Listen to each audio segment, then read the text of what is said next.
mengatasi dampak negatif era digital. Pertanyaan yang pertama itu, bagaimana perubahan cara belajar siswa sejak adanya teknologi digital? Oke, perubahan cara belajar siswa ya. Sebetulnya ada hal yang disebut signifikansi dari perkembangan berpikir anak tentunya jauh lebih cepat. Tetapi di situ juga pasti ada faktor-faktor kendala yang mungkin mempengaruhi perilaku buruknya anak. Contoh, misal hilangnya etika ketika sudah berhadapan dengan teknologi. Tapi kalau Bapak pikirkan, dampak positifnya lebih banyak karena akses anak-anak terhadap teknologi itu jauh lebih menguntungkan bagi SDM kita, terutama guru. Seperti itu. Lalu, Cukup jawaban itu? Cukup. apa hal yang paling Bapak khawatirkan dari penggunaan media digital oleh siswa? Nah, itu dia. Jadi setiap sekolah tuh biasanya kan punya otonomi masing-masing.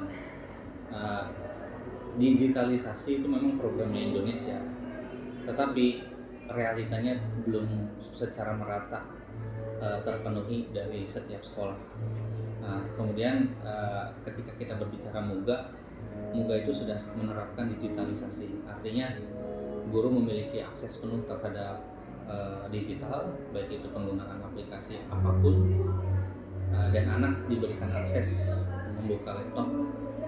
Nah, kekurangannya itu adalah dengan kebebasan ini anak-anak kadang keluar dari batas yang sudah kita berikan dalam bentuk otonomi sekolah. Misal sekolah hanya mengizinkan dia menggunakan wifi untuk penggunaan materi pembelajaran dan lain sebagainya, tapi ujungnya mereka main game, dan itu dampak negatif yang dirasakan oleh siswa maupun guru. Dengan sendirinya kebiasaan mereka yang ada di rumah dipakai di sekolah untuk mengakses game dan informasi apapun yang tidak cocok kan. Lalu, bagaimana cara Bapak mengingatkan siswa tanpa membuat mereka merasa tersinggung? Oke, bagaimanapun mereka punya dunianya sendiri ya. Yang dikhawatirkan oleh guru itu adalah di usia SMA ini dengan psikologi siswa yang mungkin kalau dikatakan kita tegur dengan fisik, dia akan lebih temperamen. Maka pendekatannya itu adalah kita perhatikan saja yang lebih spesifik dari analisis gaya belajarnya aja.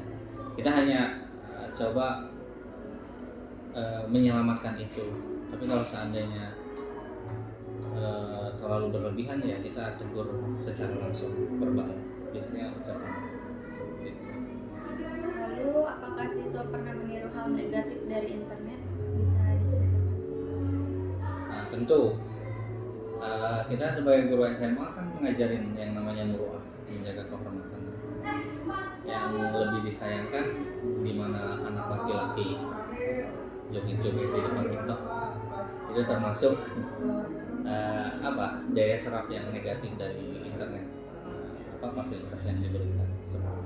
Salah satu contohnya ya itu. Bagaimana cara Bapak menanamkan rasa tanggung jawab dalam menggunakan teknologi? Rasa tanggung jawab ya. Sebetulnya banyak sekali fasilitas teknologi, baik itu dari segi aplikasi dan lain sebagainya, sudah menuntut tanggung jawab kepada siswa. Biasanya kita sebagai guru, ancaman yang paling nomor satu itu nilai. Nah, tanggung jawab itu akan muncul dengan sendirinya ketika anak diancam oleh nilai. Nah, itu mungkin cara yang kurang tepat, tetapi dari segi kebanyakan yang sudah terrealisasi, memang ancaman nilai itu lebih ini. Jadi anak bisa diajarkan lebih tanggung jawab ketika memang betul-betul aplikasi itu kan sifatnya sakot ya. Kalau memang belum terselesaikan, ya belum, artinya belum ada nilai. Ya mereka akan dipaksa untuk menyelesaikan itu. Itu kalau hubungannya dengan teknologi. Apa peran pelajaran PAI dalam membentuk sikap siswa terhadap media sosial? sikap siswa terhadap media sosial, peran PAI tentunya banyak ya. Jika kita uraikan sedikit demi sedikit sifat-sifat negatif dalam pembelajaran PAI, misal riya, gibah dan lain sebagainya, anak-anak kalau memang paham dan mendengarkan materi-materi kita, akan muncul dengan sendirinya karakter-karakter itu. Misal contohnya gibah itu ya sumbernya kan dari informasi internet dan lain sebagainya. Nah, kalau dia mencerminkan sebagai pelajar dan belajar ilmu PAI, dia tentunya akan ada rasa malu. Contoh ketika saya mengajarkan materi muruah, misal ketika anak berlaku yang tidak pantas, ketemu gurunya, Pak ini Pak nggak muruah, Pak ini nggak muruah. Itu tuh hanya contoh yang kelihatan. Berarti anak kan sudah bisa saling mengingatkan. Nah, jadi materi-materi yang ada di dalam PAI itu penting dalam proses pembentukan karakter. Meskipun mapel yang lain pun sama, tujuannya membentuk karakter seperti itu. Bagaimana cara mengajak siswa agar lebih tertarik belajar daripada bermain HP? Kalau itu agak susah ya. Lebih tertarik belajar, sebenarnya yang ditanamkan di sini lebih tegas sih. Kenapa banyak kecolongan? Di sini kan kita menyimpan handphone ya, dari mulai berangkat sampai pulang. Itu adalah bentuk ketegasan, bagaimana menekan waktu anak agar tidak memegang handphone.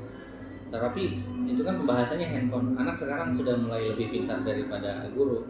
Kalau handphone tidak bisa akses, artinya bagaimana si laptop ini bisa diakses lebih hebat lagi. Jadi maininnya laptop. Nah, sebenarnya di sini tergantung ketegasan setiap guru sih, SDM-nya masing-masing. Nah, mungkin di sini diterapkan, di sekolah lain tidak. Nah, itu kan bukti ketidakmerataannya digitalisasi di Indonesia. Itu. Apakah ada aturan khusus di kelas terkait penggunaan HP? Bagaimana penerapannya? Oke. Jadi kalau di sini pagi itu ada istilahnya pembinaan, entah itu sholat duha, ngaji dan lain sebagainya. Setelah itu tidak ada lagi yang akses handphone. Nah, kalau dia butuh komunikasi WA, itu bisa WA web dulu. Nah, misalkan ada informasi yang cenderung lebih penting, sifatnya urgensi, itu anak boleh mengambil handphone itu, tetapi melalui izin daripada pembimbing akademik atau wali kelas. Karena apa? Karena handphone anak itu disimpan di box yang ada di kelas, dikunci. Kuncinya PA yang bawa. Nah, sesekali anak boleh akses, tetapi rata-rata dari pagi sampai siang nggak ada yang akses handphone. Mungkin mereka main game di laptop itu, laptop juga. Karena sudah digital ya. Karena ini kita digitalisasinya tuh pakai LMS, mungkin artinya beda seperti yang umum ya. Kalau kita link muga sistem ya Bu, tapi arti aslinya memang bukan itu. Tapi sistemnya itu semuanya di laptop. Anak bisa mengakses itu, buka linknya, buka webnya, materi pelajaran apapun ada di situ. Jadi nggak ada pembukuan lagi. Bagaimana cara Bapak menghadapi siswa yang sulit diatur terkait penggunaan teknologi? Sulit diatur penggunaan teknologi ya. Kalau bahasanya sulit itu sudah nggak jauh dari kata punishment. Nah, anak itu lebih cenderung nurut ketika diancam. Memang pendidikan ancaman itu ya bukan nomor satu, tetapi untuk masyarakat muda, khususnya SMA Muhammadiyah 3 Jakarta ini, dengan notabene kebanyakan itu orang yang menengah ke atas ya, mereka itu sulit kalau nggak diancam. Artinya dengan kelembutan agak sulit ya, kecuali dengan ancaman-ancaman ya, kamu diambil kah laptopnya, dirampas kah 1 hari kah, kemudian diblokir kah akunnya. Nah, ancaman itu akan memberikan efek jera.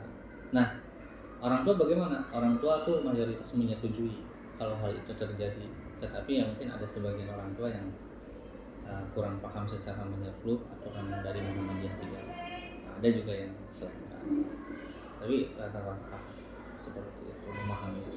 Baik, apa perubahan sikap siswa setelah sering diberi nasihat atau pembinaan? Kalau sikap kan ini ya, artinya eh, eh, apa namanya, sesuatu yang membekas ya.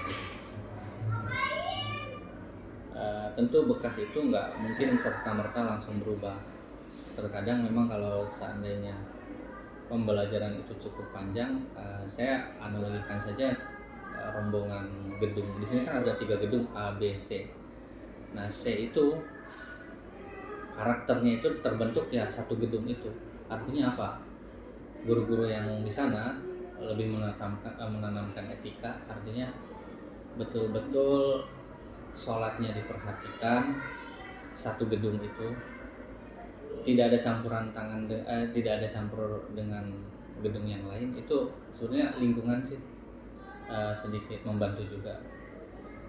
Setelah pembelajaran PA itu tentu ada perubahan dari segi sikap, nggak kosong-kosong banget, karena mayoritas kesini mereka mengaji pun kadang nggak bisa ya, baca Quran pun nggak bisa ya. Betul itu yang mungkin ya.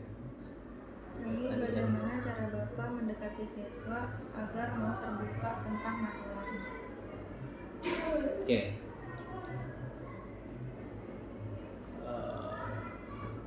Pendekatan itu berbicara metodologi juga ya, metode. Nah, pendekatannya itu ya tadi seperti Bapak sampaikan, bisa analisis gaya belajar, kemudian observasi secara langsung, ataupun kita dengan pendekatan komprehensif atau kontekstual. Artinya kalau misal kita menemukan kejanggalan pada siswa, nah pendekatan kita kontekstual, apa yang sedang terjadi kita angkat, masalahnya apa, kemudian kita telusuri. Contoh kecil, misal dalam satu pembelajaran PAI ada siswa bertanya, Pak, hukumnya seorang suami nikah sembunyi-sembunyi apa? Ternyata setelah ditelisik, anak itu punya problem di rumah, yaitu broken home, di mana ayahnya itu meninggalkan ibu kandungnya. Nah, itu harus didekati. Kalau sudah mulai ada gejala-gejala di kelas, nah itu harus ada pendekatan namanya kontekstual. Dilihat juga kadang analisis gaya belajarnya. Anak sudah mulai kelihatan ada sedikit geser dari proses semangat ataupun apa, itu sudah mulai harus didekati oleh guru. Tidak hanya guru wali kelas, tapi setiap mapel itu sebetulnya punya kewajiban untuk melihat kondisi siswa ya. Namanya analisis gaya belajar. Menurut Bapak, apa yang harus diperbaiki dari sistem pendidikan saat ini terkait era digital? Sebetulnya sistemnya sudah bagus.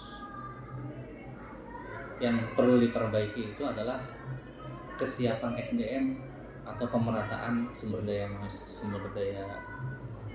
gurunya. Jadi tidak banyak sekolah-sekolah yang menerapkan teknologi secara merata. Artinya masih di pelosok. Kalau seandainya disodorkan aplikasi ini, kemudian web ini, SDM-nya nggak mampu untuk menjalankan itu.